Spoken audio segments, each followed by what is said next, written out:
Bom, o Teams colocou aqui em cima, nessa barrinha, como vocês podem ver, me avisou que a gravação foi iniciada, eu estou fazendo esse aviso também oralizado e por escrito no chat, conforme mandam as determinações da instituição.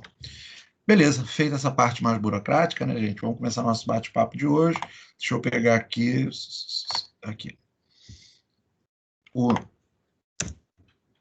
materialzinho que eu preparei para a gente trabalhar hoje, os slides, pouquinha coisa, tá vendo? Só 12 slides para trabalhar a teoria toda da peça.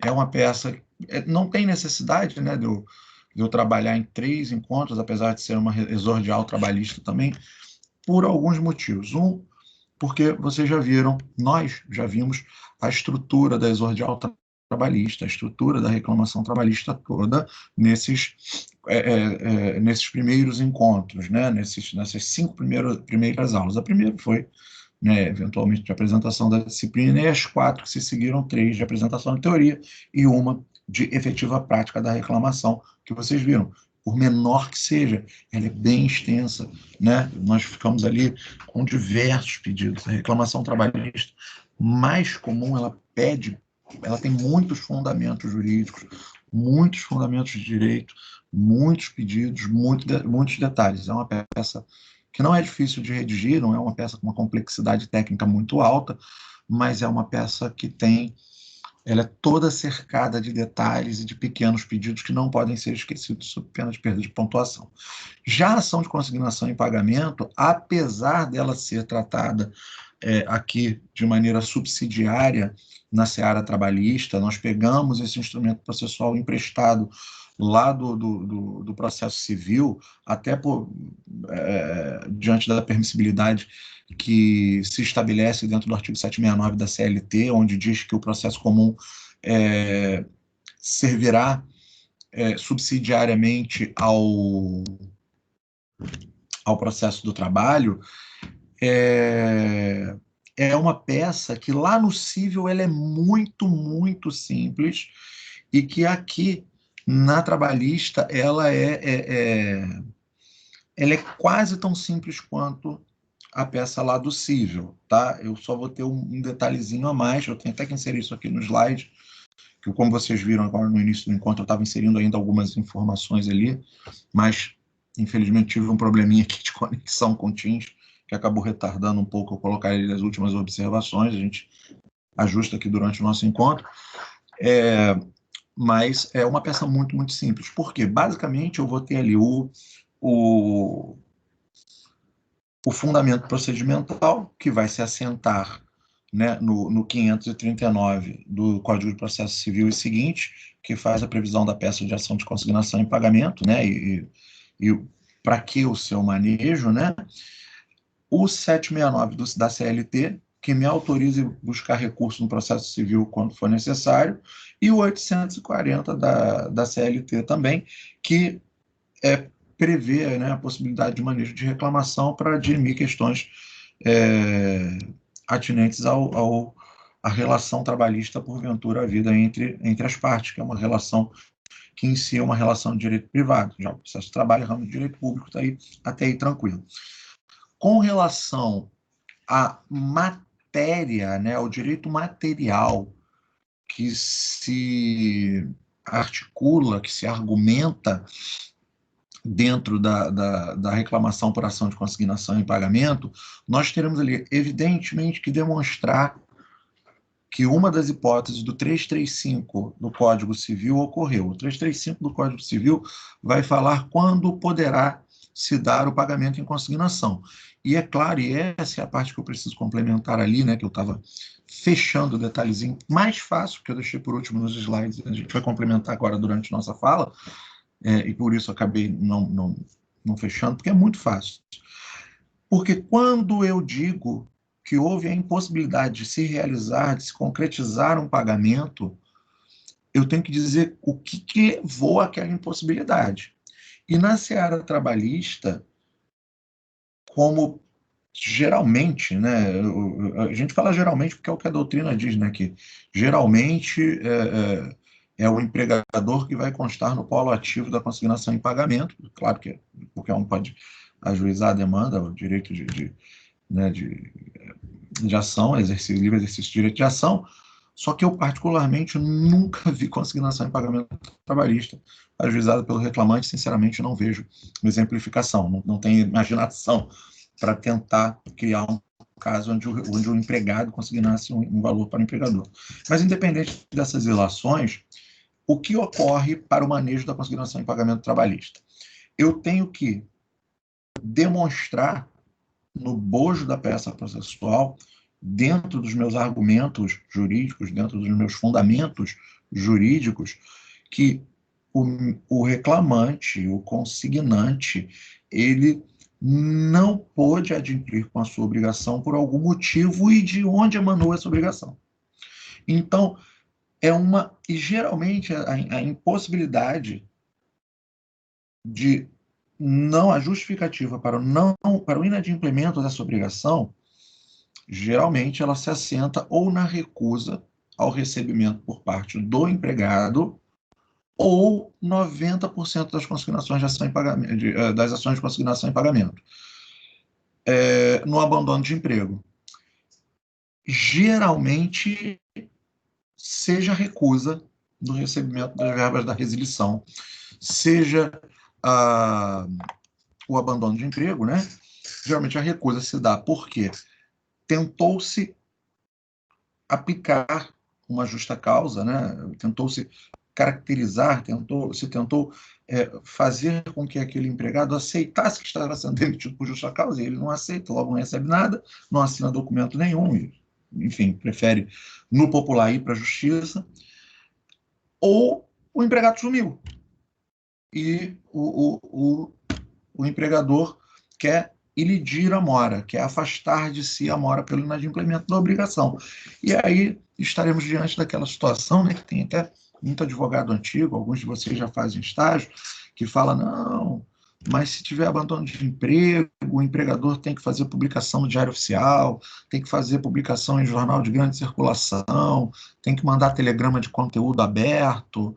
Para quem não sabe, telegrama de conteúdo aberto é um telegrama que você manda, que o correio, ele no aviso de recebimento, ele dá conta de que uma correspondência com tal conteúdo escrito reproduz, é tipo uma contrafé da via que o destinatário vai receber do telegrama, e o correio diz assim, olha, um telegrama com este conteúdo aqui que reproduzimos, né, com este conteúdo escrito, foi entregue no dia tal, tal horas, a fulano de tal. Isso é o tal telegrama de conteúdo aberto, né, ou com aviso de recebimento de conteúdo aberto. Vocês, né, vão ouvir esse termo por aí na militância.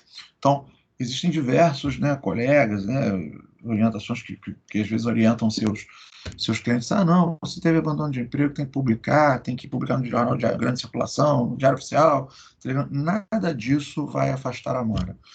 O instrumento jurídico adequado para ilidir a mora, para afastar a mora, para evitar a mora pelo inadimplemento de obrigações, sejam elas trabalhistas, sejam elas de natureza civil, é a ação de consignação em pagamento. Beleza? Então, guardemos aí essa nossa peça. Deixa eu dar sequência aos slides, que senão eu vou acabar com o nosso discurso só sem avançar os slides que eu preparei aí, né, com algum zelo. Ficou faltando só uma observaçãozinha ali nos fundamentos, que eu já vou inserir. Bom, vamos lá. Finalidade. Como eu ia dizendo, a finalidade da ação de consignação em pagamento na seara trabalhista, como também na civil, é o reconhecimento do adimplemento da obrigação com finalidade de ilidir os efeitos da mora, afastar, evitar os efeitos da mora. A prática demonstra que, muitas vezes, o empregado se recusa a receber alguma verba, em especial as resilitórias, geralmente quando lhe é aplicada a justa causa, geralmente pelo abandono de emprego. Deixa eu achar aqui minha CLT. Não, vou puxar aqui na internet, é mais fácil. A recusa do empregado ao recebimento das verbas faz com que o empregador tenha de ajuizar a ação de consignação em pagamento a fim de buscar no judiciário o reconhecimento do adimplemento das verbas trabalhistas, afastando as multas e estabilizando o fim do vínculo. Bom, eu tenho, como empregador, um interesse muito grande, né, em pôr termo ao contrato, em estancar, por assim dizer, entre aspas, a sangria daquela despesa trabalhista mensal. Você imagina minimamente, um empregado que custa ali ao empregador um salário mínimo, fora aquele salário mínimo que ele tem que quitar mensalmente, se ele não põe, né, termo ao contrato de trabalho, de cara ele já vai gerar uma despesa de pelo menos mais um salário mínimo para a empresa dele, porque não adotou nenhuma, né, atitude a fim de pôr termo, né, aquele contrato que está em aberto e, teoricamente, né, desculpa, mas via de regra, na verdade, o contrato trabalhista é por prazo indeterminado. Segundo, por menos tempo de casa que o empregado tenha com aquele empregador, digamos que o empregado trabalhou só 6 meses, ele vai ter ali 6,12 de salário mínimo, mais 6,12 de férias sobre salário mínimo, 6,12 de, se não for, né, feita aí a justa causa, né? Estou dizendo aí que está contando aí o taxímetro, né? Está girando ali o reloginho das verbas trabalhistas desse empregado. Vai ter 6,12 ali de 13º, mais um terço, o cara já dobrou o salário. Se botar mais um aviso prévio, 3 salários. Se botar mais a despesa trabalhista com INSS, com recolhimento de FGTS e com todos os acessórios ali que acompanham a relação de emprego, gerou para esse empregador uma despesa aí por baixo de uns 4, 5 mil reais. Então, você projeta isso, né, que é o custo, mais ou menos, né, da rescisão do empregado. Sim, uma conta assim, meio que no chute, só para a gente ter ideia do impacto que um empregado que recebe salário mínimo, que tem menos de um ano de casa, ou a ideia do impacto que a rescisão desse contrato tem nas contas da empresa. Aí se você falar, mas 5 mil é pouco, uma empresa, se for uma pequena empresa, uma empresa familiar, um botequim da esquina, e esse empregado era o balconista. E muitas vezes esse empregador é um empregador hipossuficiente também, que não tem condições econômicas de arcar com despesas processuais para defender-se. Então vamos colocar aí um exemplo, uma coisa que a gente vai conversar em outra oportunidade, a figura do empregador hipossuficiente, ela existe, é real e é séria, né? Mas você coloca aí uma despesa alta dessa no botequim do seu Zé na esquina, que ele está tentando levar a vida toda certinho, ele de repente faz dinheiro ali no botequim dele para pagar um empregado que sobra para ele até menos do que sobra para o empregado dele, eventualmente. Isso acontece, né? E se ele toma uma pancada desse nível, de repente ele fecha as portas. Então tem que ter um instrumento, porque ele precisa estancar, aspas novamente, essa sangria no seu orçamento, a fim de manter a saúde da sua pequena empresa, do seu pequeno comércio, do seu pequeno negócio, né? Então, isso tudo aí são questões. E se for um grande negócio também, não é o caso, tudo devem ter instrumentos para poder elidir, afastar os efeitos dessa mora, mas são reflexões necessárias para que nós possamos pensar na importância, que a importância da consignação em pagamento pode ser maior do que ela aparenta para o empregador, em especial para o pequeno empregador, na seara trabalhista. Beleza, vamos avançar? Previsão legal. A ação de consignação em pagamento e todas as informações pertinentes se encontram elencadas nos artigos 334 seguintes do Código Civil e 539 seguintes do CPC.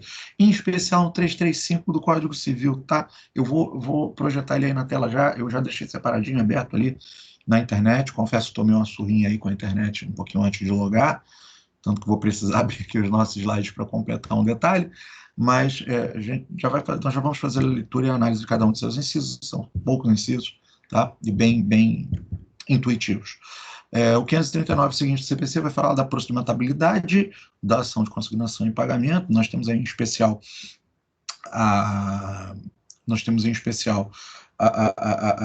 o pedido de deferimento da expedição de guia para o depósito em consignação.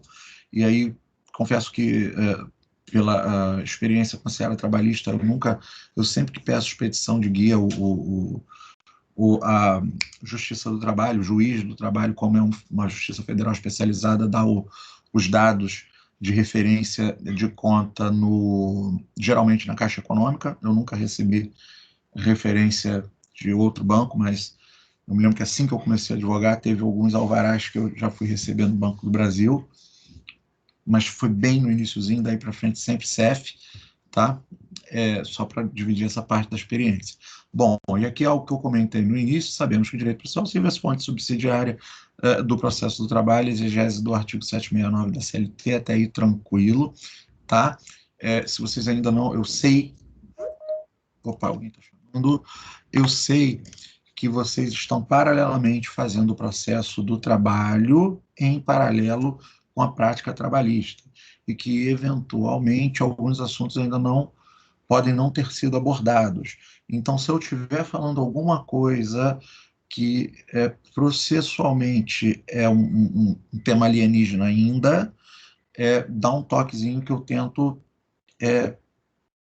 esticar um pouquinho essa fala a fim de complementar o que o colega ainda tem a falar, se já não falou, no processo do trabalho.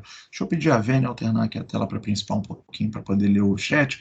Só confirmem comigo, vocês estão tendo processo de trabalho com o Fabão, não é? Com o nosso amigo aí, o Fábio? Só para eu saber? Positivo. Sim, sim. Beleza. Só que o Fábio é um amigo muito querido, né? O Fábio é um cara especial, é bom. Eu tô querendo confirmar porque eu falo com o Fábio, se não todo dia, dia sim, dia não, no WhatsApp. Então, sabendo que ele está com vocês em processo de trabalho, eu me comprometo, e na primeira oportunidade que eu tiver com ele, saber entrar em sintonia com ele, saber, você está onde? Como é que você está? Né? Para a gente fazer um link no quase irmãos, BFF. Fábio é muito bom, eu gosto muito do Fábio. Conheci ele aqui na ABEL, tive a felicidade, né, de conhecer uma pessoa, a esposa dele, no tempo que eu tive na Rural, também é uma pessoa maravilhosa. Né, eles são pessoas que eu admiro muito, que eu acho bem, bem legais. O Fábio é um irmãozão, né? Outro dia eu estava brincando com ele que eu queria ter sido colega de faculdade dele, né? Ia ter sido muito divertido. Mas isso é uma história que a gente conversa em cantina quando isso tudo voltar, né? Vamos voltar aqui para o nosso encontro, né? Fábio é daqueles amigos que você lembra dele e você não consegue tirar o sorriso do rosto. Mas vamos lá. E o 335 do Código Civil, como eu disse aqui no início desse slide, em especial, que prevê as hipóteses materiais de aplicabilidade da consignação. Eu acho que eu transcrevi o 335 em algum momento. Se eu não transcrevi, eu estou com o Código Civil aberto ali no Chrome separadinho. Tá? E o 539, que prevê a procedimentabilidade, já escrevi isso aqui em cima, não sei porque eu senti necessidade de abrir mais 2 parágrafos. Questão de toque. Né? Vamos lá. Aqui eu transcrevi, tá vendo? As hipóteses, né? A 335 do Código Civil, a consignação tem lugar. Se o credor não puder ou sem justa causa recusar receber o pagamento ou dar quitação na devida forma. É essa hipótese que vai se apresentar em 98%, tá? Na grande, infinita maior parte das reclamações trabalhistas que instrumentalizarão uma consignação em pagamento trabalhista. Tá? É geralmente o credor dos créditos trabalhistas, parece redundante, beleza? Mas aquele empregado, ele se recusa, né? Ele, sem justa causa, se recusa a receber o pagamento ou não pode receber porque sumiu. Né? Ou aqui a hipótese do inciso terceiro, residir em local incerto. Essa questão aqui do acesso perigoso ao edifício tem se apresentado hoje em dia, não com tanta frequência, mas em razão das evidentes áreas de favelização. Mas vamos lá. Se o credor não puder, ou sem justa causa, se recusar a receber o pagamento, aquilo que nós falamos, justa causa, não vou receber essa merreca não, é justa causa, vou correr atrás na justiça. Então, pois bem, pode ir, vou conseguir nada aqui, você faz a reclamação de lá, se as ações são conexas ou continentes e vão ser reunidas num outro momento, é uma outra questão, tá? Vamos lá. Se o credor não for nem mandar receber a coisa no lugar, tempo e condições devidos, é uma hipótese que pode acontecer, não costuma, não vejo acontecer tanto na trabalhista, mas você imagina que foi marcada a homologação no sindicato e que no dia da homologação também é a data para a entrega do cheque, para adimplemento dessas obrigações, e o empregado não aparece. Aí você pede lá para o representante do sindicato consignar no verso, né, do papelzinho da marcação que o reclamante, que o empregado não apareceu para receber as verbas da rescisão, você já tem ali a instrumentalização do início de prova documental, você já consegue fazer essa consignação. Se o credor for incapaz de receber, for desconhecido, declarado ausente, residir em local incerto, E aí, né, vai depender tudo da situação fático, né, hipotética.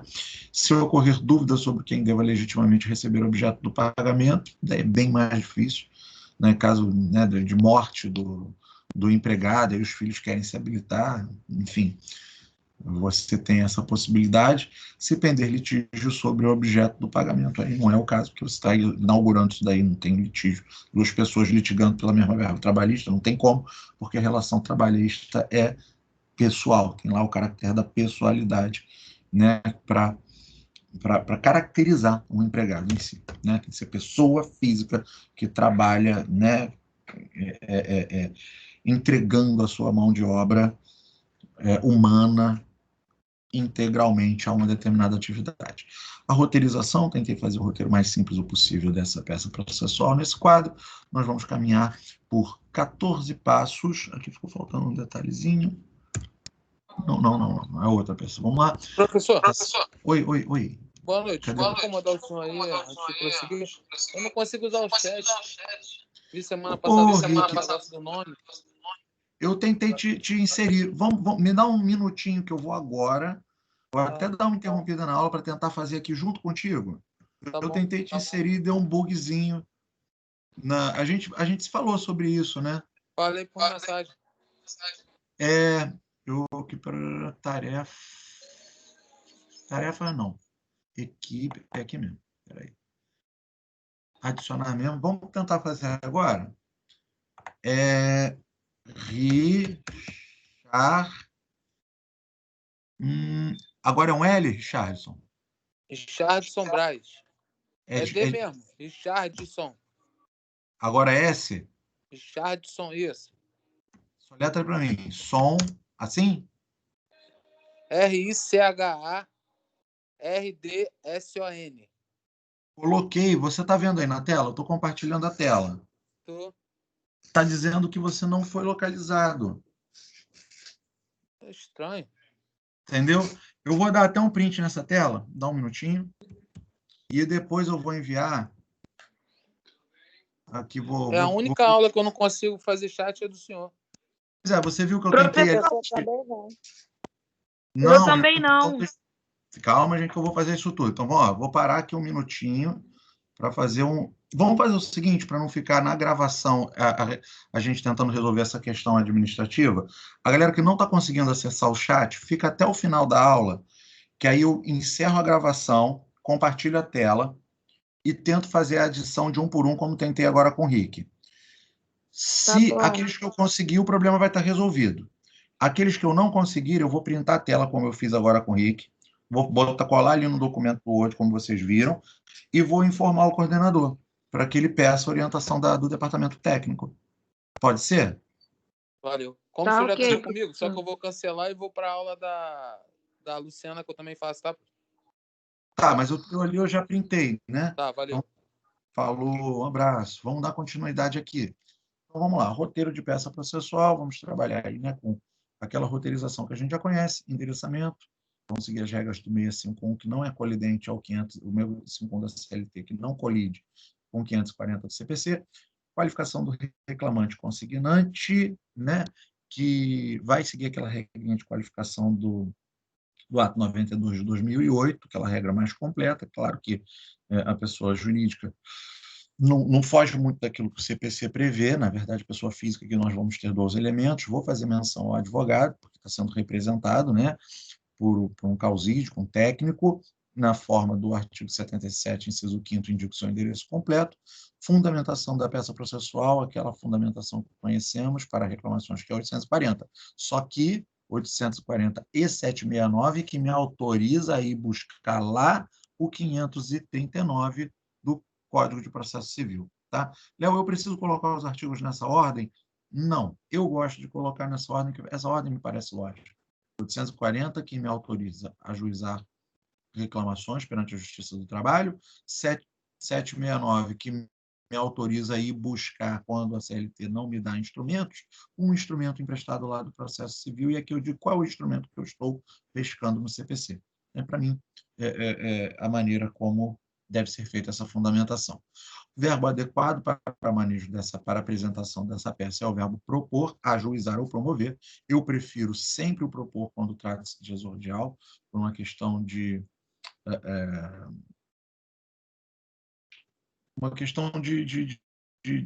de alinhamento, né, de roteirização, enfim, eu uso sempre o propor para poder criar uma única linha de orientação, uma uniformização, é essa palavra que me fugia, das orientações para construção de peça processual teórica e, em especial, pensando em exame de ordem. O nome da peça processual, ação de consignação em pagamento, tem aquela galera que já faz há muito tempo estágio, né, nos grandes escritórios, que de vez em quando um aluno fala, não é ação de consignação de pagamento, não, professor. O advogado que eu trabalho é cascudo e lá ele não deixa mudar o modelo dele. Coloca que é ação de consignação de pagamento. Nunca vi aluno perder ponto por escrever ação de consignação de pagamento no exame de ordem, em especial na seara civil, né? Mas confesso que oriento dessa forma porque, quando nós formos dar uma olhadinha no 539 do CPC, vamos ver que o CPC batiza, aspas, essa ação como consignação em pagamento. Então, é o nome mais técnico, mais adequado, espelhado no Código de Processo Civil. Qualificação do reclamado, consignado, lembraremos que geralmente é o empregado, aquela qualificação de pessoa física em 12 movimentos preambulares que nós vamos manejar por ocasião dessa reclamatória consignante é aquela preambular de advogado, que não seria necessária, porque nós já mencionamos o advogado aqui coladinho ao reclamante, mas eu prefiro fazer esse bis in idem aqui, como disse para vocês, as melhores orientações atuais focadas na solução do exame de ordem, né, são dirigidas no sentido de orientar o aluno que cria uma preambular para falar das publicações em nome de advogado com endereço completo, conforme artigos tais e quais. Por quê? Porque força o aluno a ter que redigir uma preambular. E quando ele redige uma preambular qualquer, ele se questiona se outras não devem ser arguídas, tá? E diminui a possibilidade de falha na solução de questão, principalmente da OAB-FGV. Uma preambular de gratuidade eventual que eu coloquei ali de maneira exemplificativa, tá? Justamente porque, dentro dessa fala que fiz inicial, da importância da ação de consignação em pagamento para o empregador e lhe mora, em especial para o empregador hipossuficiente, para o dono de pequenos comércios, de comércios familiares. Tá? Falo isso falo e reforço com um certo carinho e preocupação, porque ali na nossa atuação no núcleo já houve uma época em que cuidamos gratuitamente de diversos empregadores aqui no nosso município, de comércios familiares, de botequins, padarias, lanchonetes, barraquinha, né? Certa feita nós patrocinamos uma senhora dona de uma barraquinha de sopa aqui no município e que ela trabalhava sozinha a semana inteira, só que sábado e domingo ela pedia para uma vizinha dela ajudar ela. Quando a barraquinha ficou ruim, ela não pôde mais chamar a vizinha foi em trocar reclamação, né? Ela não tinha, nem sabia o que fazer, coitada. Aí o juiz oficiou, mandou um ofício lá para a faculdade pedindo para que nós atendêssemos ela graciosamente. Os autos estão, inclusive, disponíveis no núcleo quando vocês voltarem. Os autos não, a cópia dos autos. Tá? Fatos, aquele mesmo macete de sempre, uma breve síntese do caso. No respectivo slide, eu faço a observação que aqui não tem uma grande preocupação. O importante é espelhar os elementos que caracterizam a relação trabalhista outrora havida entre essas partes. Data de início, data de término, dias e horários de labor, último salário e função, principalmente. Tá? Fundamentos 335. Nós vamos necessariamente espelhar o fundamento de direito material que autoriza a consignação? Sim, mas é justamente essa parte que eu gostaria de completar aqui. Deixa eu ir lá para o Chrome para nós vermos essa partezinha aqui torcer para a internet ajudar. Se não, eu pego aqui o meu meu código escrito e... Bom, como está demorando, vamos lá.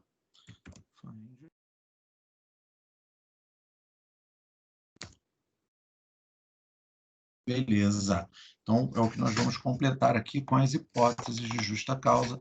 As hipóteses de justa causa são, né, hipóteses que põem termo à relação de cunho privado, a relação trabalhista de cunho privado, logo, uma previsão da CLT de natureza de direito material trabalhista, vocês já devem ter estudado essa parte em Direito do Trabalho 1 ou 2.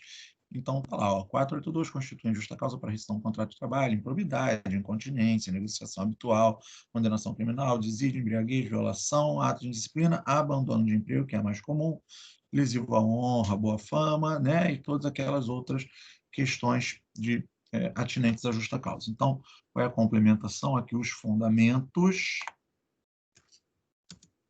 jurídicos serão, né, se estabelecerão as teses com base no 335 mais do Código Civil mais da CLT. Nós deveremos apontar a ocorrência de uma ou mais de uma, né, de algumas das hipóteses, qual ou quais hipóteses do 482 levaram à rescisão, e depois vincular a hipótese de rescisão à impossibilidade de pagamento, e qual das hipóteses de impossibilidade de pagamento espelhadas no 335, né, foi contemplada no caso concreto. Dito isso, você fez o teu argumento de direito material. O que tem aqui que inserir também nos fundamentos jurídicos é que você precisa informar o valor da rescisão. Então, essa peça de ação de consignação e pagamento, você não precisa estabelecer diversos pedidos. É um pedido para que considere, para que julgue procedente a fim de consignar em pagamento o valor cheio full, né? aquele valor integral da rescisão, o valor integral devido. Mas a peça deverá ser instruída documentalmente com memória de cálculos, ou seja, com a planilha que indica qual o valor integral que se pretende consignar, e este valor será o valor da causa. Tá? Então, em um determinado momento, eu tenho que informar, em especial aqui nas provas, tá? Eu ia colocar isso só no próximo encontro, quando nós formos fazer o exercício da peça processual, mas informar que acosta memória de cálculos. A exemplificação disso eu trago no encontro que nós formos falar, né, que nós formos exibir o modelo de peça processual. Tá? Geralmente, a consignação em pagamento ela vem instruída com termo de rescisão, com termo de rescisão do contrato de trabalho, com, eventualmente, um termo de desconto em folha de pagamento de algum item, um adiantamento de salário, ou, eventualmente, de um recibo de pagamento que também ficou para trás e não está ali contemplado na rescisão. Então, tudo aquilo que demonstrar, né, o valor total do débito deve ser objeto de instrução dessa peça processual.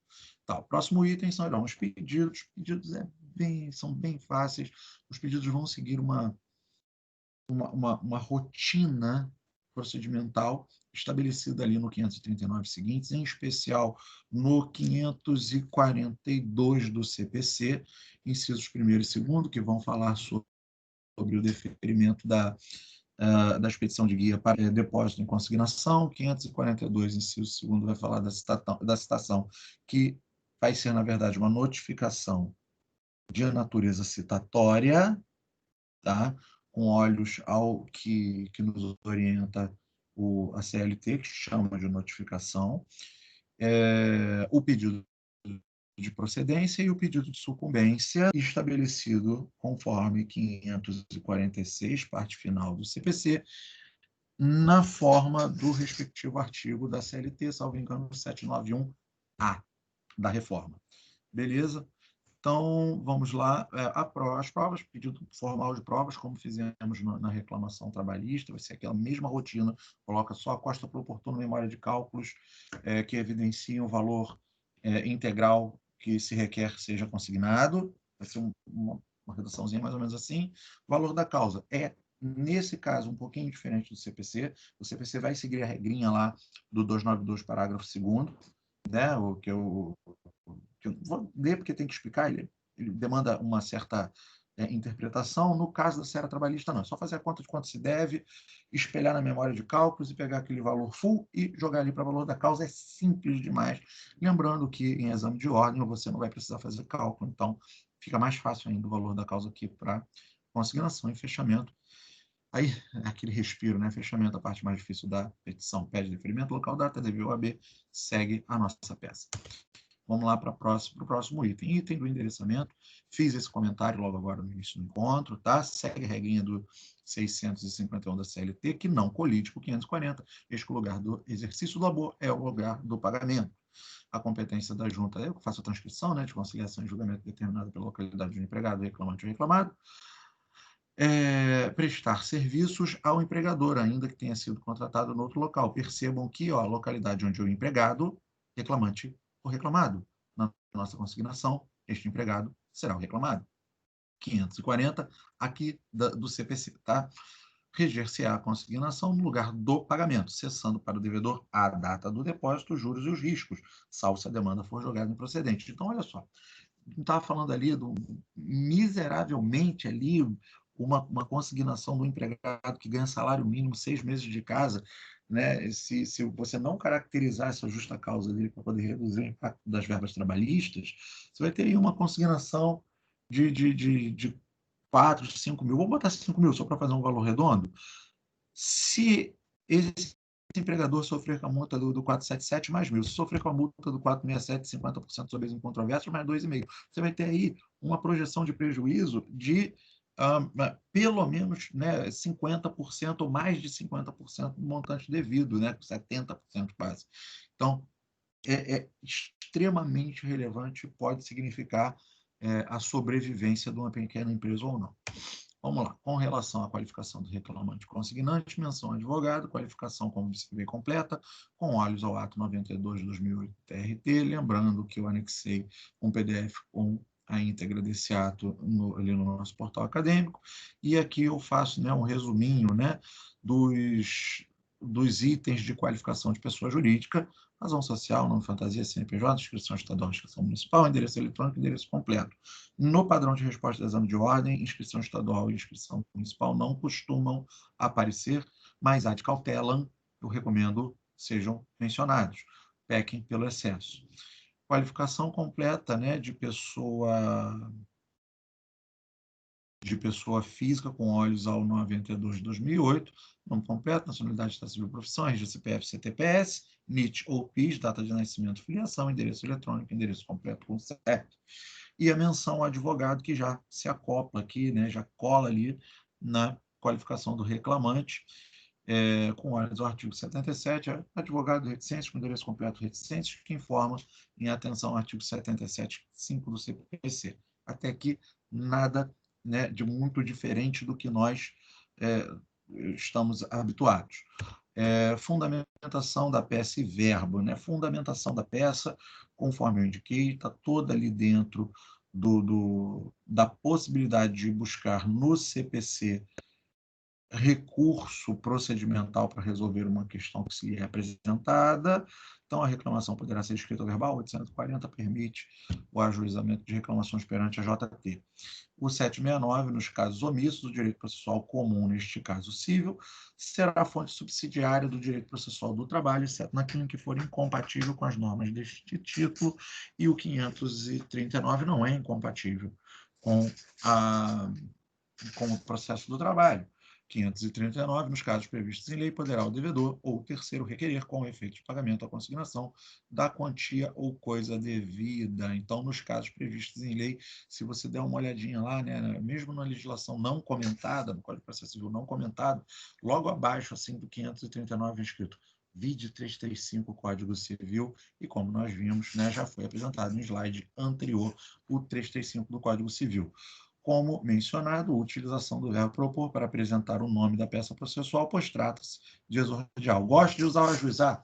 Use.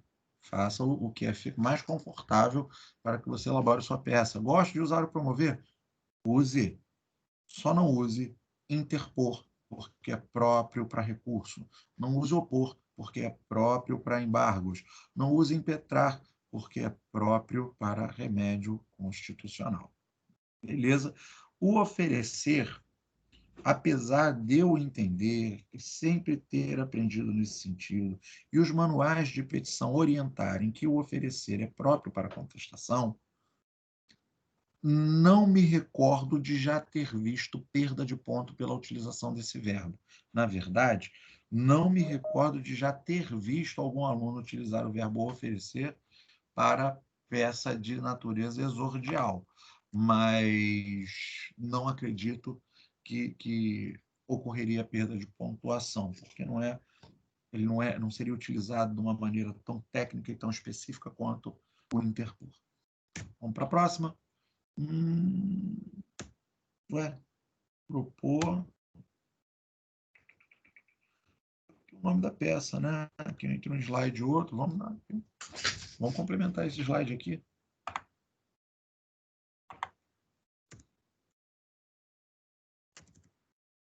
Nome da peça, ação de consignação em pagamento.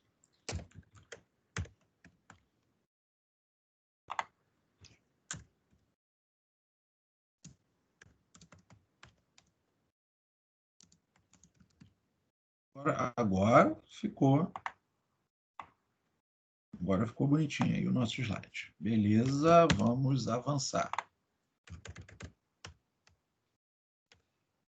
Qualificação do reclamado, consignado e preambulares. Qualificação do reclamado, geralmente é o empregado. Qualificação de pessoa física, que é o endosso passo de 92, já coloquei o bizu no slide anterior. Preambulares. Reforço, esta de advogado não seria necessária, mas tenho mudado os meus modelos, os meus slides, os meus modelos acadêmicos de peça para orientar os alunos nesse sentido, porque os cursinhos, não digo os cursinhos, que eu não quero elogiar os cursinhos, os colegas professores que têm sua atuação mais voltada a preparatórios para exame de ordem, com os quais, né, eu converso, eu troco ideia. Cara, eu queria dar uma melhorada ali no meu roteiro de peça processual para minha galera da graduação.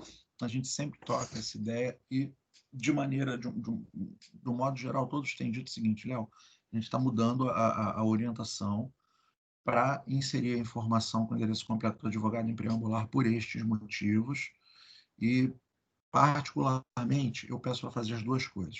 O abundant non nocet, né? A bunda não prejudica, você segue fazendo os dois, que é melhor falar sobre o endereço completo do advogado duas vezes do que não falar vez nenhuma, falar errado e correr risco de perder ponto. Tá? Todo décimo é importantíssimo no exame. Então, ficou aqui um exemplo da preambular de advogado e a preambular da gratuidade, que não é, ressalto e repito, não é não é comum a preambular de gratuidade na consignação e pagamento, tá? Mas que coloco nesse nosso roteiro para que ela seja mencionada, porque dentro das consignações e pagamento, dentro das peças processuais onde representamos o reclamado, na nossa prática do núcleo, tem sempre pedido de gratuidade. Fatos e fundamentos, como eu disse, bom, aquele mesmo ajuste que eu já fiz lá nos primeiros, né? Os fatos, breve síntese do caso, devemos explicitar os termos do contrato de trabalho, explicitar os motivos da dispensa, argumento, aqui ficou faltando só aqui, 482 CLT. Então, devemos explicitar qual o motivo, né? O que levou a esta justa causa. E vincular esse motivo de justa causa a exemplo, abandono de emprego, né? Vincular. Em razão de não comparecer a mais de 30 dias corridos para realizar suas atividades laborativas habituais, configura-se o abandono de emprego na forma do 482, inciso, vamos colar aqui, ó, 482, letra I, da CLT, pelo que faz, se necessária, a presente consignação na forma do 335, vamos dar aquela coladinha lá de novo, inciso primeiro, né? Opa! Ele estava trabalhando com outra pesquisa lá na indenização por causa-morte, né, em razão de uma outra questão. Vamos lá. E fazendo se necessária a presente consignação, conforme nos orienta o 335, inciso primeiro. Primeiro, recusar a receber? Não. Vamos lá. Inciso terceiro, pois o credor reside em local incerto, não sabido, sumiu, ou o credor não veio, né, receber a coisa no seu tempo e lugar devidos. Então, você pode fazer a fundamentação com 335, eu particularmente faria com 335, 2 e 3. Tá? Tudo vai depender da maneira com que o caso concreto for redigido, porque em se tratando de um caso concreto, deixa eu fazer essa observação que é muito importante aqui, porque você pode pensar assim, pô, mas eu não senti segurança nenhuma, que o Léo falou, por ele colocaria ali a fundamentação no 2 ou 3. Como assim, gente? Porque eu vou responder uma questão sem uma precisão. Vamos explicar. Falo isso pautado na prática. Na prática, na militância, né, houve o abandono de emprego, eu preciso conversar com o meu cliente, com o reclamante, com o empregador. Senhor empregador, mas você conseguiu o contato com Tício? Não, não consegui. Ele simplesmente sumiu. Então, inciso terceiro, tá? Declarado ausente, reside em local incerto, não sabido. Ele sumiu, né? Escafedeu-se, né? Entrei em contato com o Tício, marquei com ele, dele vir aqui na empresa no dia 21 de setembro, ontem, e ele não apareceu e disse que não vai aparecer e me xingou de tudo quanto foi nome. Então, 535, inciso segundo, né? O credor não foi e não mandou ninguém, né, receber no tempo, condição e lugares devidos. Foi marcado e ele não veio, tá? Ou como é que foi então o empregador? Não, ele estava aqui. Eu falei que ele estava dispensado, ele concordou, disse muito bem. Cadê meu dinheiro? Cadê minha documentação?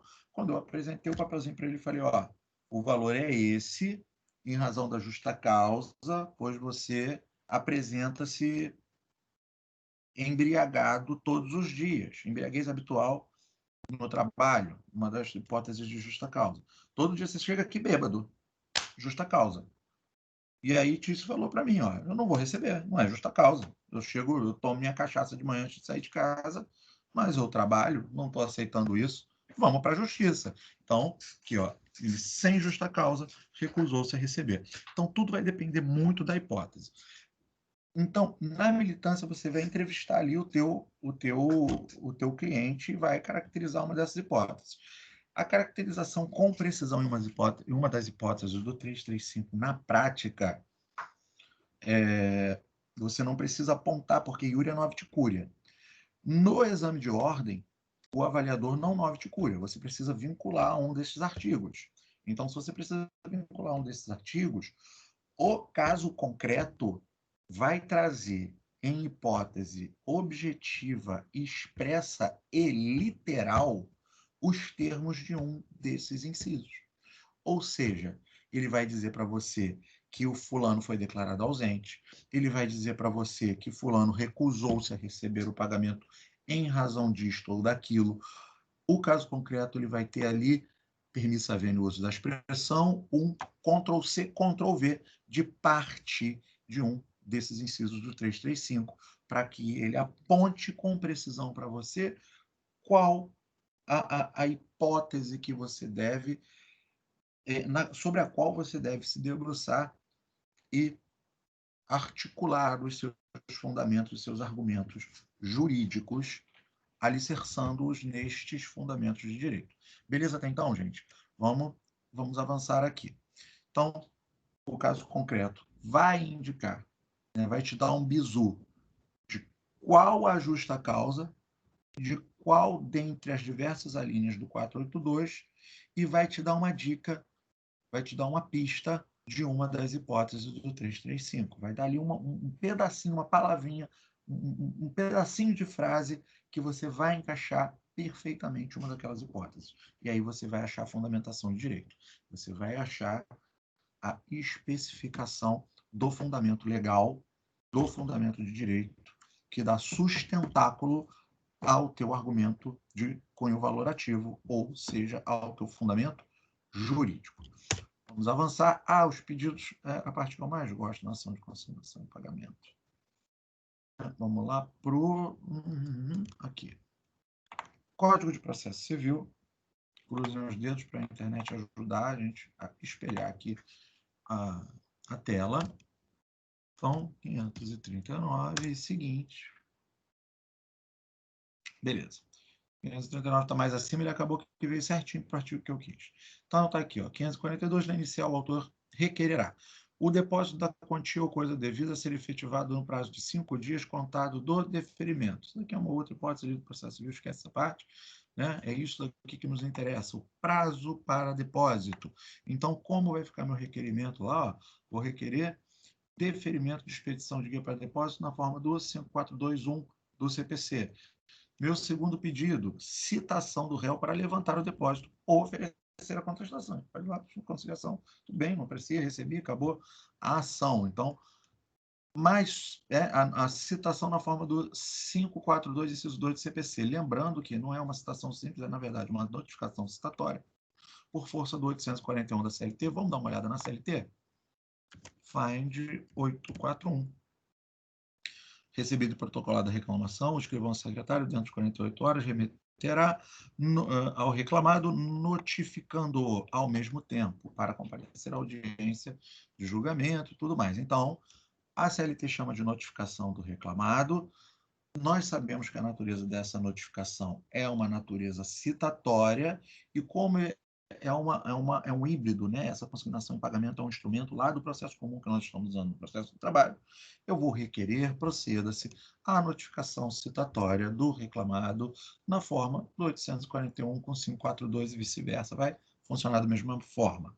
Procedência, na forma de 546, como eu disse, você vai oferecer memória de cálculos com todos os valores, com especificação, perdão, dos valores, e vamos dar uma olhada lá no 546 do CPC. Está logo aqui abaixo. Ó.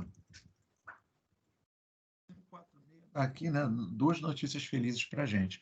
546, julgado procedente pedido, o juiz declarará extinta a obrigação e condenará o réu ao pagamento de custas e honorários advocatícios. Julgado procedente pedido, o juiz declarará extinta a obrigação. Então, eu vou requerer seja julgado procedente o presente para consignar em pagamento, extinguindo-se a obrigação de cunho trabalhista na forma do 546 do CPC e seguinte. E, por fim, nosso último pedido requer seja o reclamado condenado ao pagamento de custas processuais e honorários sucumbenciais, na forma do 546 infine do CPC, que acabamos de ler, e 791A da CLT. Então, aqui, ó, infine e condenará o réu ao pagamento de custas e honorários. Vamos buscar lá na CLT. 791A. Advogado que autua em causa própria, serão devidos honorários de sucumbência, fixados sobre o valor do proveito econômico obtido, sendo possível mensurá-lo, mas ainda que autua em causa própria, então advogados serão devidos honorários.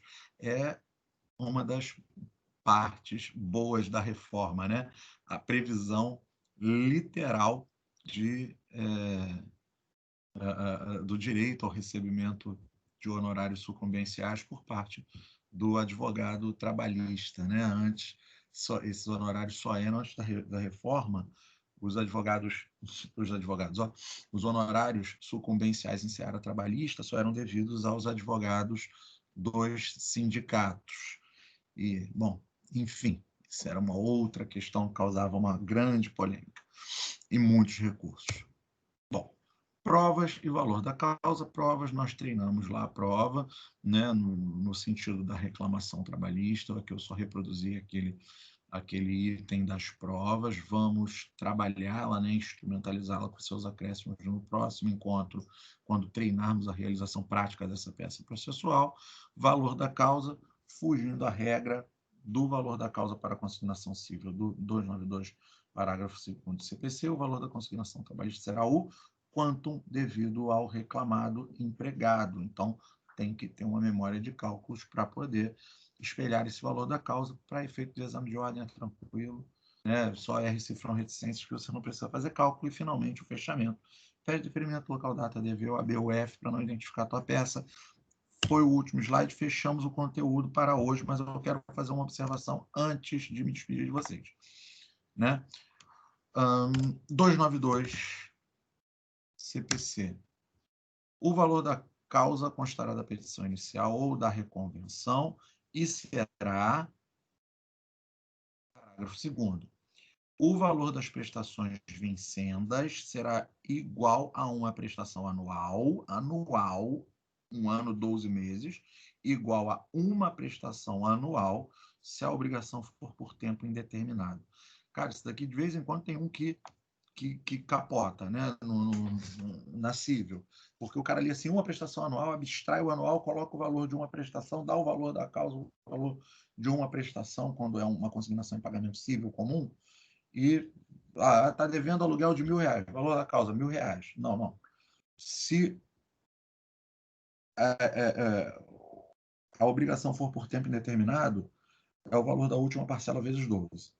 Se for, né, ou tempo indeterminado ou tempo superior a um ano. Se por tempo inferior a um ano, a soma das prestações. Por que eu fiz esse adendo? Este comentário não tem nada a ver com a nossa matéria trabalhista, que foi fechada no slide anterior. Faça essa observação, porque, pasmem, tem muito advogado que não tem a menor ideia de como calcular o valor da causa para consignação em pagamento, por exemplo, de aluguéis. Tá?